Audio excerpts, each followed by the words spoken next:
ஒரு நிமிட கதை. தானம் செய்வதில் இன்பம் கண்ட அந்த செல்வந்தர் மரணத்துக்கு பிறகு சொர்க்கம் சென்றார். நரகம் எப்படி இருக்கும் என்று பார்க்கும் விபரீத ஆசை அவருக்கு வந்தது. சொர்க்கத்தின் வாசலில் இருந்த தேவதூதனிடம் இவர் அதை சொல்ல, அவன் அன்போடு அவரை அழைத்துச் சென்று நரகத்தை காட்டினான். சினிமாக்களில் பார்ப்பது போன்ற மோசமான சித்திரவதை கூடமாக அது இல்லை.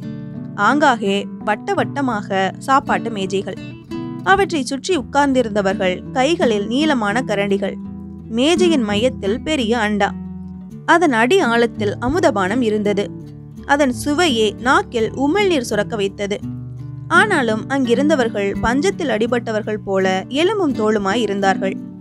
அவர்கள் சாப்பிட்டே பல நாட்கள் ஆகியிருக்கும் போல் தோன்றியது.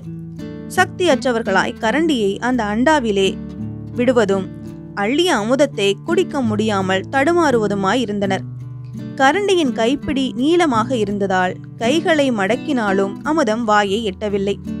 அழுகையும் எரிச்சலும் சண்டையுமாக ஒவ்வொரு மேஜையிலும் முயற்சி தொடர்ந்தபடி இருந்தது.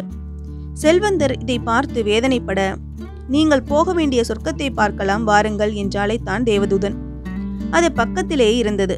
என்ன ஆச்சரியம்! சொர்க்கத்துக்கும் நரகத்துக்கும் பெரிய வித்தியாசம் இல்லை. அதே போன்ற மேஜைகள், அண்டா, கரண்டி, அமுதபானத்தின் அற்புத நறுமணம். இங்கே மனிதர்கள் புஷ்டியாகவும் புன்னகை புரிந்த முகத்தோடும் காணப்பட்டார்கள். அண்டாக்களின் அருகே நெரிசலான கூட்டம் இல்லை, கூச்சலும் இல்லை. எப்படி இது சாத்தியம்? ஒரு மேஜையை உற்று கவனித்த போது புரிந்தது. அண்டாவின் அடியாளத்தில் இருக்கும் அமுதத்தை கரண்டியால் எடுக்கும் ஒருவர் அதை தனக்கு எதிரே இருப்பவருக்கு ஊட்டுகிறார். அவர் பதிலுக்கு இவருக்கு ஊட்டுகிறார். நீளமான கரண்டியால் இது மட்டுமே சாத்தியம். சுயநலம் இல்லாத அணுகுமுறைதான் இதை சொர்க்கமாக்கி இருக்கிறது என்பதை உணர்ந்தார் அவர். எதையும் கொடுப்பவர்களே எல்லாவற்றையும் பெறுகிறார்கள். இந்த கதை உங்களுக்கு பிடிச்சிருந்தது அப்படின்னா லைக் பண்ணுங்க, ஷேர் பண்ணுங்க, மறக்காம சப்ஸ்கிரைப் பண்ணுங்க.